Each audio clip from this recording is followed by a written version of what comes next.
자기의 계획을 여호와께 깊이 숨기려 하는 자들은 화 있을진저 그들의 일을 어두운 데에서 행하며 이르기를 누가 우리를 보랴 누가 우리를 알랴 하니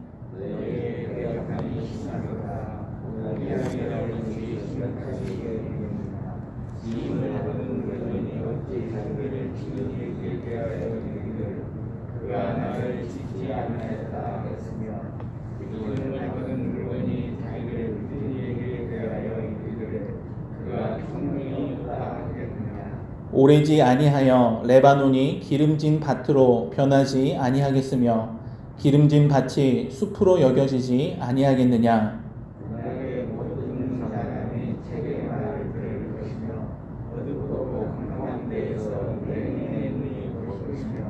겸손한 자에게 여호와로 말미암아 기쁨이 더하겠고 사람 중 가난한 자가 이스라엘의 거룩하신 이로 말미암아 즐거워하리니.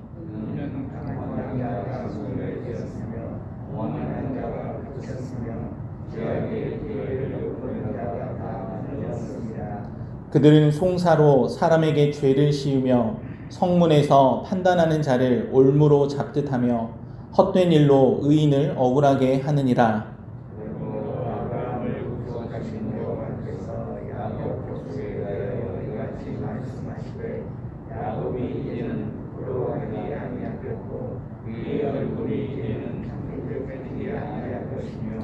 그의 자손은 내 손이 그 가운데에서 행한 것을 볼 때에 내 이름을 거룩하다 하며 야곱의 거룩한 일을 거룩하다 하며 이스라엘의 하나님을 경외할 것이며.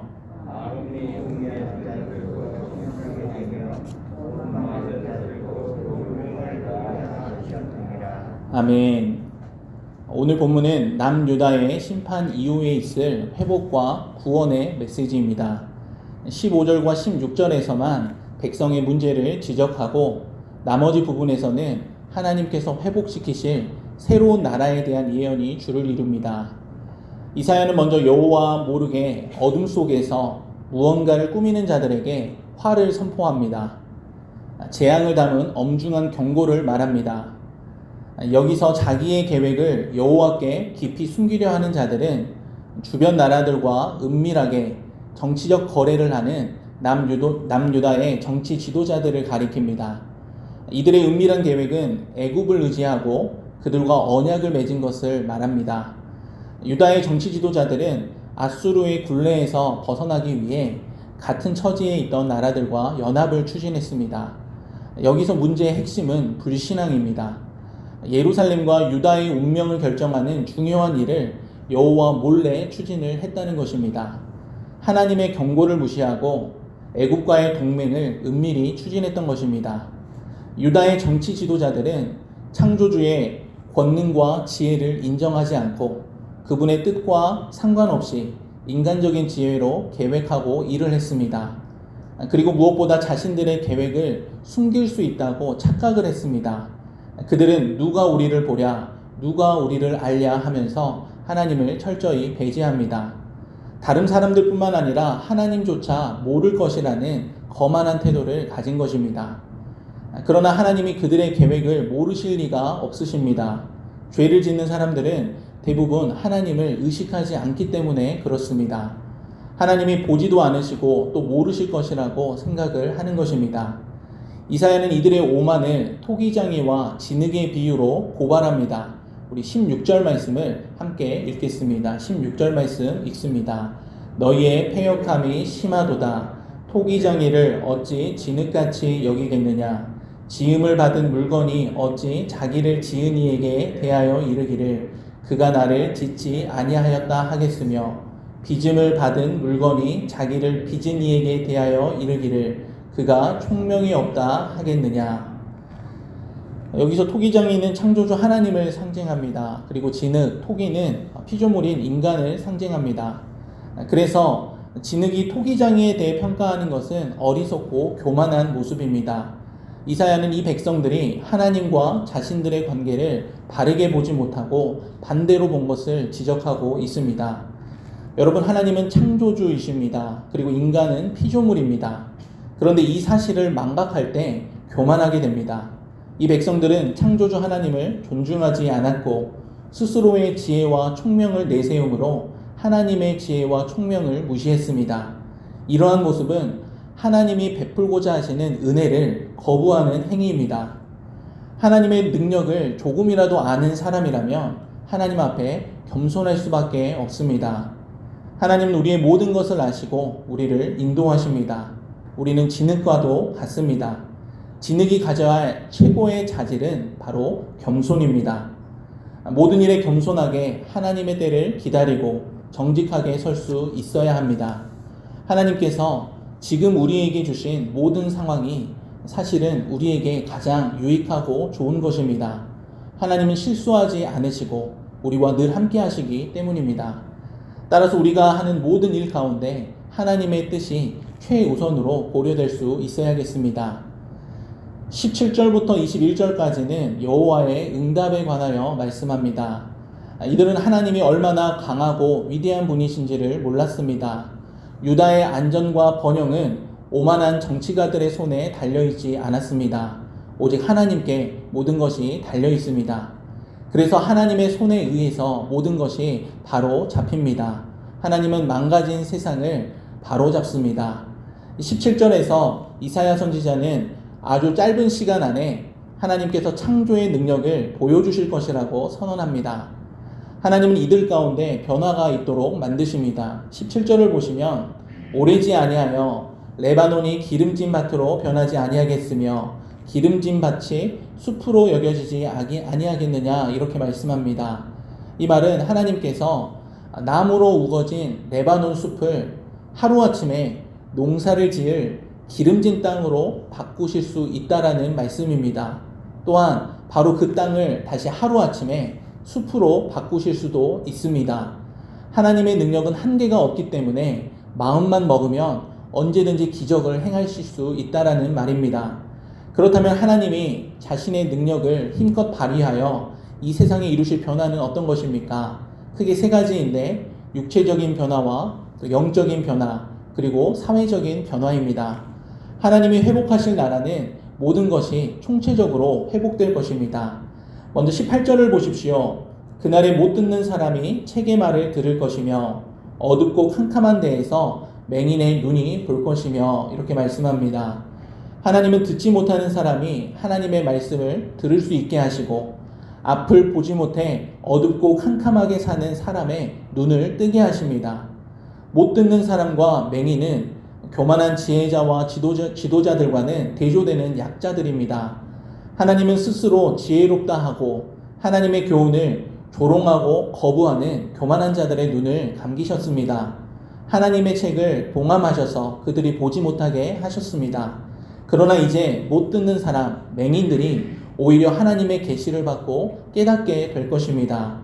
하나님은 이런 사람들을 택하셔서 지혜 있는 자들을 부끄럽게 하시고 약한 자들을 택하셔서 강한 자들을 부끄럽게 하십니다.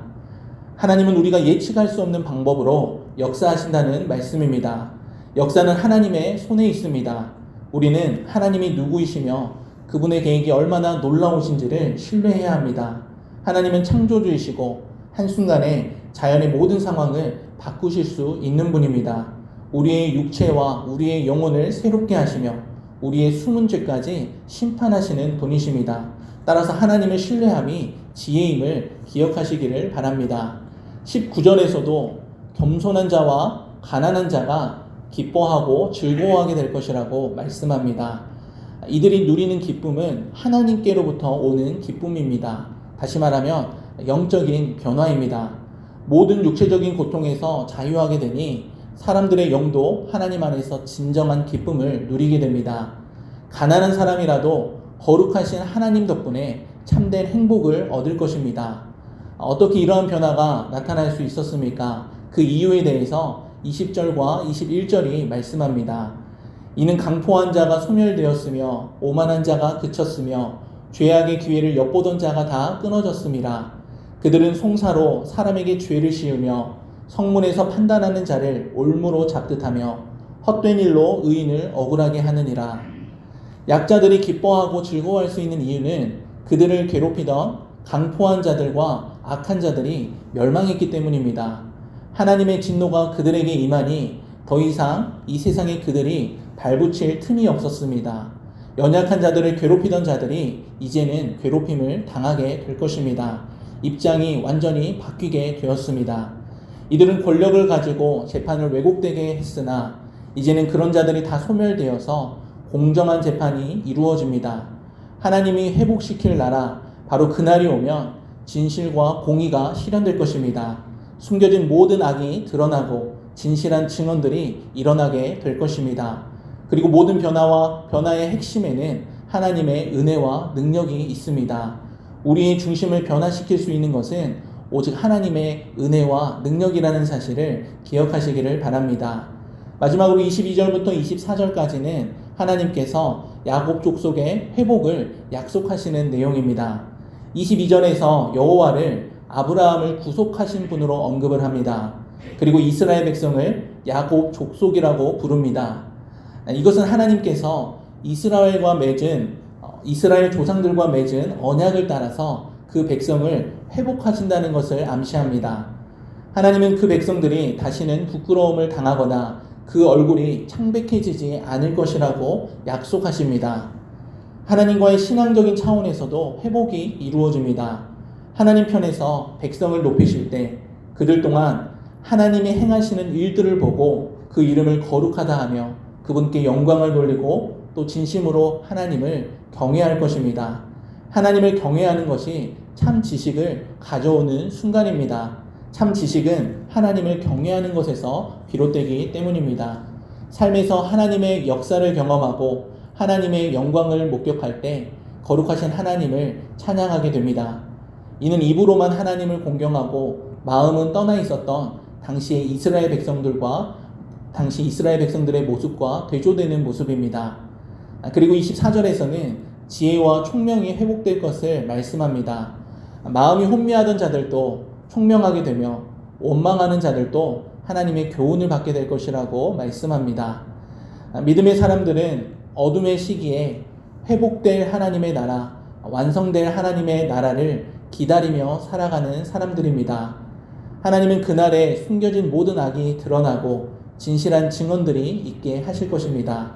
우리가 날마다 하나님의 일하심을 경험하고 언약의 말씀을 굳게 믿음으로 나아가기를 원합니다. 하나님의 은혜와 능력으로 먼저 우리가 회복되고 우리를 통해서 우리가 속한 모든 영역들이 하나님께로 돌아오는 은혜가 있기를 바랍니다. 오늘 하루도 하나님을 경외하는 선택을 하며 주님과 동행하는 모든 성도님들이 되시기를 간절히 소원합니다. 기도하겠습니다. 하나님 아버지, 우리는 오늘 유다 지도자들의 교만과 어리석음에 대해서 그리고 어그러진 모든 것이 바로잡히게 될 회복의 날에 대해서 보았습니다. 날마다 하나님을 의식하며 하나님 앞에서 진실하게 살아가기를 원합니다. 무엇을 하든지 하나님의 뜻이 최우선이 되게 하시고 겸손히 주님을 따르는 주의 백성들이 되게 하여 주시옵소서. 또한 하나님께서 회복시키시고 완성하실 하나님 나라를 소망하며 바라보길 원합니다. 매 순간 주의 긍휼을 구하게 하시고 참된 믿음 가운데 기뻐하고 소망 중에 즐거워하는 삶이 되게 하여 주시옵소서. 우리 모두 그리스도의 형상으로 아름답게 빚어지게 하시고 하나님을 경외하는 삶, 거룩한 삶으로 우리를 인도하여 주시옵소서. 기도하는 이 시간 겸손히 주님의 도우심을 구하게 하시고 하나님과 친밀하게 교제하는 시간이 되길 원합니다. 그리하여 우리의 심령이 주의 은혜로 강하고 담대하게 하시고 환경과 상황을 초월하는 참된 위로와 소망을 경험케 하여 주시옵소서. 연약하고 곤고한 성도들 주님의 강한 손으로 붙들어 주시고 회복과 변화의 은총을 허락하여 주시옵소서. 코로나 상황으로 혼란스럽고 어수선한 상황이 지속되고 있습니다.